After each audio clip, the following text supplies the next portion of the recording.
Court number 11 में प्रेत का छाया।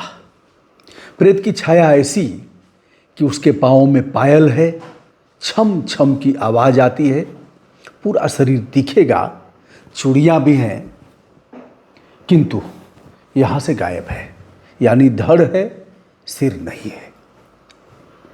प्रेत के वजूद को जज साहब ने स्वीकार किया और कई बार उनके कर्मचारियों पर प्रेत की छाया ऐसी पड़ी, कोई बेहोश हो गया, किसी पर पानी का छींटा मारा गया और किसी के साथ ऐसा हुआ कि पलट करके उसने शाम के 7 बजे के बाद रहने का नाम नहीं लिया। दिन भर कोर्ट चलेगा, कोई दिक्कत नहीं, लेकिन शाम को जैसे ही 7 बजेगा वैसे ही फिर प्रेत की छाया वहाँ अपना काम करना शुरू कर देगी। सामान्य कोर्ट नहीं है दोस्तों, यह है उच्च न्यायालय कोलकाता। यदि उच्च न्यायालय कोलकाता में प्रेत की छाया ऐसी जिसे न्यायमूर्ति ने भी महसूस किया और सुनवाई टाल दिया। यह छोटा मामला नहीं है, वैसे विज्ञान भूतों के वजूद को स्वीकार नहीं करता, लेकिन हमारे ग्रंथ ऐसे हैं कि वह भूत के वजूद को स्वीकार करते हैं और इसी पर तमाम लोगों की दुकानें भी चल रही हैं। बहुत से बाबा ऐसे हैं जो प्रेत योनि से छुटकारा दिलाते हैं और श्राद्ध पिंडदान तर्पण किया जाता है। यह भी आपने देखा, चाहे गया जी का हो या फिर काशी में हो, पिशाच मोचन है, वहाँ आप देखेंगे जब वो समय चलता है प्रेत योनि से मुक्ति पाने का, सभी जाते हैं गया जी। और फिर श्रीनगर में भी, जम्मू कश्मीर में भी यह स्थान है, हरिद्वार में आप देखेंगे आते हैं, देश विदेश से लोग आते हैं। हमसे तो बाबाओं ने बताया कि मुस्लिम समाज के लोग भी आते हैं अपने पितरों का तर्पण करने के लिए, क्योंकि उस समय वह हिंदू थे, बाद में कन्वर्ट हुए, मुस्लिम हो गए, लेकिन उनकी आत्माएं परेशान करती हैं तो अभी आते हैं। आइए चलिए कोलकाता के कोर्ट नंबर 11 में हम आपको ले चलते हैं, जहां प्रेत परेशान करता है और शाम के 7 बजे के बाद सुनवाई बंद। वहाँ कोई भी कर्मचारी नहीं रहेगा, अगर कोई रहेगा तो छम छम की आवाज़, पायल की आवाज़। दोस्तों, वैसे तो कई मामले इस तरह के आए हैं, लेकिन 2022 में एक सुनवाई चल रही थी। सुनवाई थी सुप्रीम कोर्ट से, कोई मामला उच्च न्यायालय को संदर्भित किया गया था, समयबद्ध उसकी सुनवाई की जानी थी और न्यायमूर्ति हैं अभिजीत गंगोपाध्याय।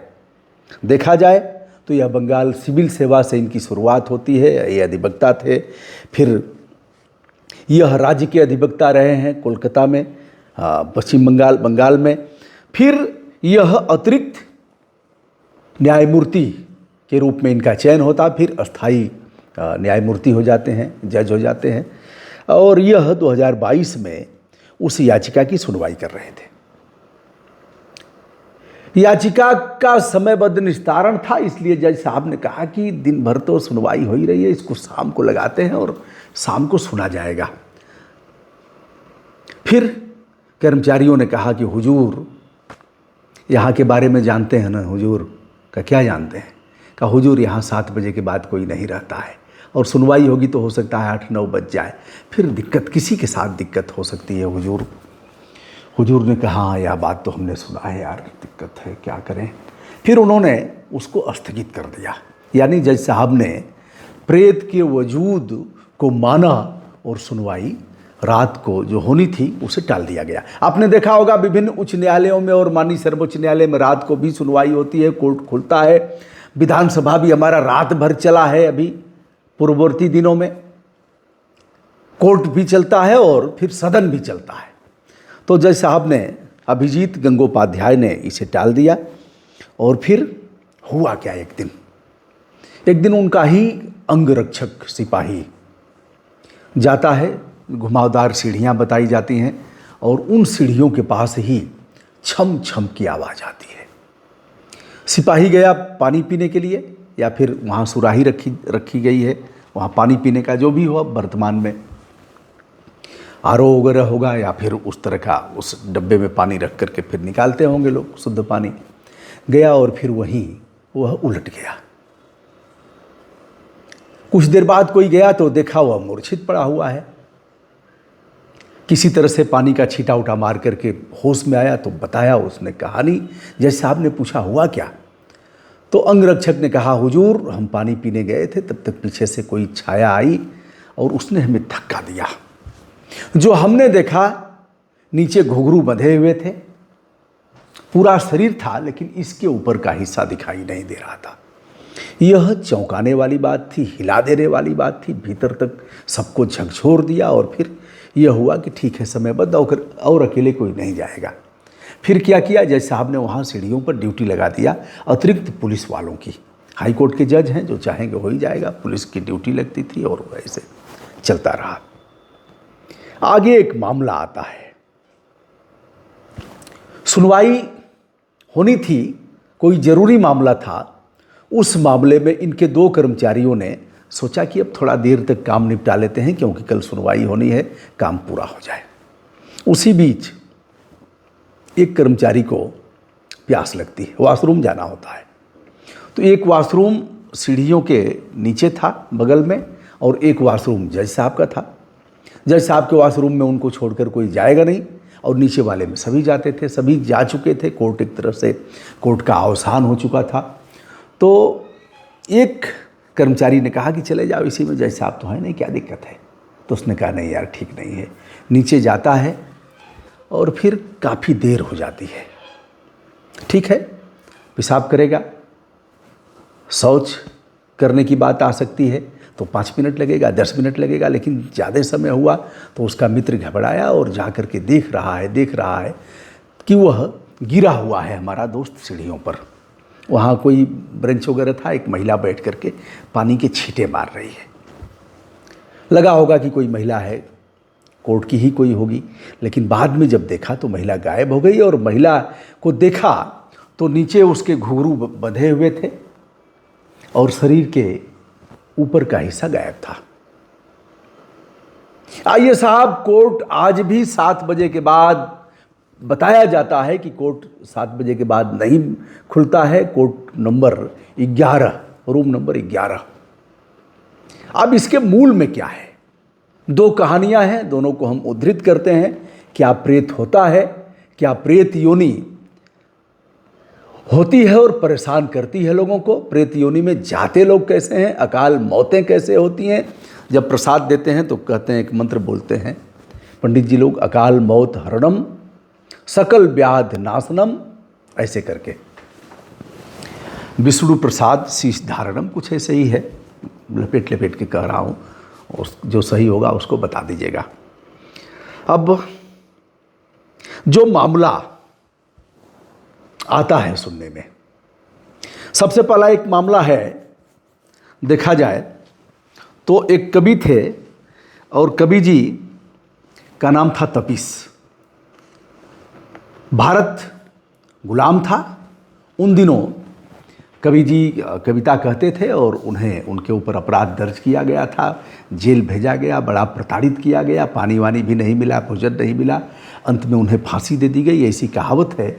तो पानी के अभाव में उन्होंने दम तोड़ा और न्यायालय से न्याय नहीं मिला, इसलिए कोर्ट नंबर 11 में जहाँ पानी की सुराही रखी गई थी वहाँ उनकी आत्मा भटकती है और वो आते हैं। केस नंबर 2, पायल की झनकार कैसे आती है, घुंघरू कैसे बजते हैं, वह महिला कौन है जो इस तरह से आती है और लोगों को परेशान करती है। सत्यम शिवम सुंदरम का यह गीत है 1968 में। मोहे आई ने जग से लाज, इतना जोर से नाची आज कि घुंघरू टूट गए। वह घुंघरू किसके साथ संबंध स्थापित करना चाहते थे?